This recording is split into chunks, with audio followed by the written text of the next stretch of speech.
बल्कि ये भी कहा गया कि पहली बार धरती पर इस तरह का डिजिटल और जो आधुनिक चीजें हैं, टेक्नोलॉजी, उसका इस्तेमाल कर करके महाकुंभ होने जा रहा है। सीसीटीवी, ड्रोन, लाइव स्ट्रीमिंग के आधार पर जिनका दावा था कि वो डिजिटल कुंभ करा रहे हैं, वो मृतकों की डिजिट नहीं दे पा रहे हैं।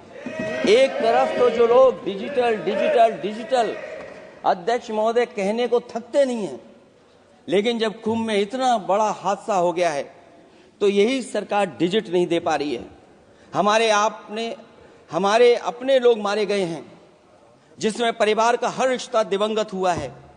किसी की माता, किसी के पिता, किसी की बहू, किसी की बेटी, किसी का भाई बहन, चाचा चाची। बच्चों के आंकड़े तो अभी तक नदारद हैं। खोया पाया केंद्र ही लोगों को तो नहीं मिल रहा है। जो खोया पाया केंद्र था उसको भी लोग पा नहीं पा रहे, ढूंढ नहीं पा रहे। अध्यक्ष महोदय, कुंभ कोई पहली बार नहीं हो रहा है। कुंभ का आयोजन सदियों से होता आया है। हमारे पौराणिक और हमारे इतिहास के दस्तावेज ये बताते हैं कि समय समय पे जो भी सरकारें रही होंगी, जिसका भी राज रहा होगा अध्यक्ष महोदय, उसने महाकुंभ या इस तरह के कुंभ का आयोजन किया है। एक तरफ तो वो कि जो 144 साल बाद महाकुंभ होने जा रहा है, उसका इतना प्रचार किया।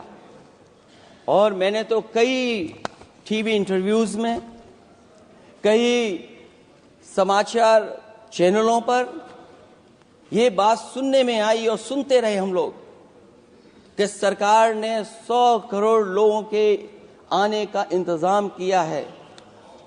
और अगर 100 करोड़, अध्यक्ष महोदय, अगर ये बात गलत है तो मैं रिजाइन आपको देना चाहता हूं।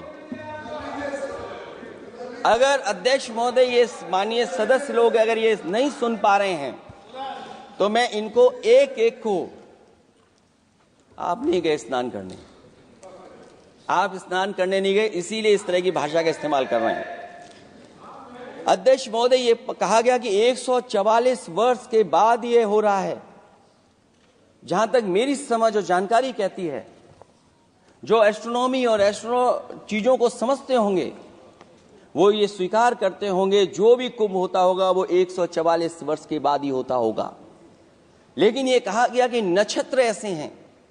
तो मैं अध्यक्ष महोदय सरकार से कहना चाहता हूं कि सतयुग से लेकर के कलयुग तक ये सनातन परंपरा रही है कि संत, महात्मा, साधु समाज मुहूर्त के हिसाब से शाही स्नान करते हैं।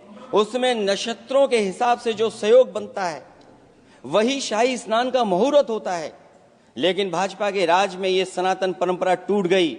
पहले सरकार ने संत समाज को शाही स्नान रद्द करने का आदेश दिया, जिससे अनादिकाल की सनातन परंपरा टूटी। और फिर जब देश भर में ये बात उठी तो उन्होंने हाथ से को छिपाकर फिर से आदेश दिया कि अखाड़े शाही स्नान करने जाएं। इससे सरकार ने पावन मुहूर्त के स्थान पर अपने मनमाने समय पर स्नान कराने का आदेश दिया। बात उस दिन या तिथि की नहीं होती है, बल्कि निश्चित मुहूर्त काल की होती है। ये सनातन परंपरा तोड़कर इन लोगों ने अच्छा नहीं किया।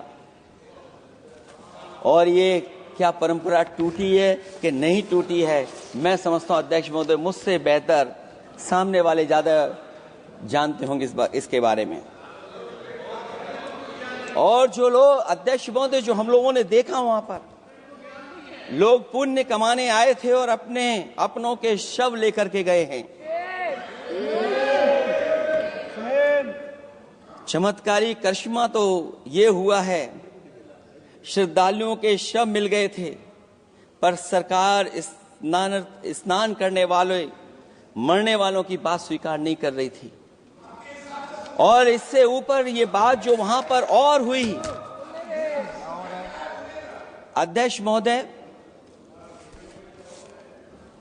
जब ये जानकारी हो गई कि कुछ लोगों की जान चली गई, लाशें हैं जो मोर्चरी में पड़ी हैं, अस्पताल में पड़ी हैं। उसके बाद सोचिए सरकार क्या कर रही है। अपने सरकारी हेलीकॉप्टर में फूड भर करके फूलों को डालने का काम किया। सोचिए ये हमारी कहां की सनातनी परंपरा है। मैं जानना चाहूंगा सदन के माध्यम से हमारे माननीय सदस्य बताएं कि जहां लाशें पड़ी रही हों, न जाने कितनी चप्पलें पड़ी थीं, न जाने कितनी चप्पलें पड़ी थीं, न जाने कितने कपड़े पड़े थे, महिलाओं की साड़ियां थी, कपड़े थे, लेकिन उनको कैसे उठाया गया? उन सबको उठाया गया जेसीबी मशीन से, ट्रैक्टर की ट्रॉली से। उनसे उठा करके कहां फेंका कोई नहीं जानता, लेकिन जब उनको लगा कि वहां से बदबू आ रही है तो यही सरकार के लोग छिपाने लगे हैं। यही आपका महाकुंभ का आयोजन था। और हर बात को छिपाने के लिए न केवल ये लोग मीडिया का सहारा ले रहे हैं, मीडिया का सहारा लेते लेते सुनने में आया है कुछ दबाव और कुछ स्वीटनर भी दिए जा रहे हैं जिससे उनकी खबरें बाहर ना आ जाएं। और अगर अध्यक्ष मोदी ये बात सब गलत है मेरी, अगर ये बात सब गलत मैं कह रहा हूं, तो अभी तो नेता सदन को अभी भाषण देना है। और मैं ये बात और कहना चाहता हूं, आप अपनी तरफ से जानकारी कर लीजिएगा। हमारे उत्तर प्रदेश के मुख्यमंत्री जी ने शोक नहीं प्रकट किया था। जब देश की राष्ट्रपति और प्रधानमंत्री जी ने शोक प्रकट किया, उसके बाद 17 घंटे बाद सरकार ने स्वीकार किया। अध्यक्ष मोदी, ये वो लोग हैं जो आज भी कोई सच्चाई स्वीकार नहीं कर सकते। इनका रास्ता क्या है मैं नहीं जानता हूं, कहां ले जाना चाहते हैं। लेकिन जब अध्यक्ष महोदय मैंने अभिभाषण पढ़ा है राष्ट्रपति महोदया का, तो वही पुरानी बातें कि 12 करोड़ शौचालय बन गए हैं, 10 करोड़ गैस कनेक्शन हो गए हैं, 80 करोड़ लोगों को राशन दिया जा रहा है, 25 करोड़ लोगों को मिडिल क्लास में शामिल कर दिया गया, न्यू मिडिल क्लास में शामिल कर दिया गया।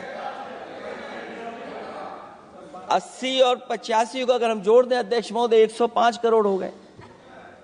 बच्चों को और जोड़ दें तो सरकार अध्यक्ष महोदय किसके लिए काम कर रही है? किसके लिए काम कर रही है? अगर 80 को राशन दें, 25 को न्यू मिडिल क्लास में जोड़ दें, 105 करोड़ हो गए। और जो बाकी बचे हैं हमारे देश की आबादी जिसको 140 करोड़ बता रहे हैं, उसमें कम से कम बच्चे कुछ तो संख्या होगी, आधी आबादी की संख्या होगी। अगर उसको हम बाहर निकालें तो आगे आज सरकार किसके लिए काम कर रही है? वही बात पुरानी सुनने को मिलती है कि राष्ट्रीय मिलिट्री स्कूल बन गए हैं, राष्ट्रीय मिलिट्री स्कूल जिनमें बालिकाओं की भर्ती शुरू हो गई है। अध्यक्ष महोदय, ये एक बता दें जो नया इन्होंने 10 साल के अंदर राष्ट्रीय मिलिट्री स्कूल खोला हो। और कंफ्यूज मत होना, राष्ट्रीय मिलिट्री स्कूल कौन से होते हैं, सैनिक स्कूल कौन से होते हैं, ये कंफ्यूज मत होना। 10 साल में सोचिए अध्यक्ष महोदय,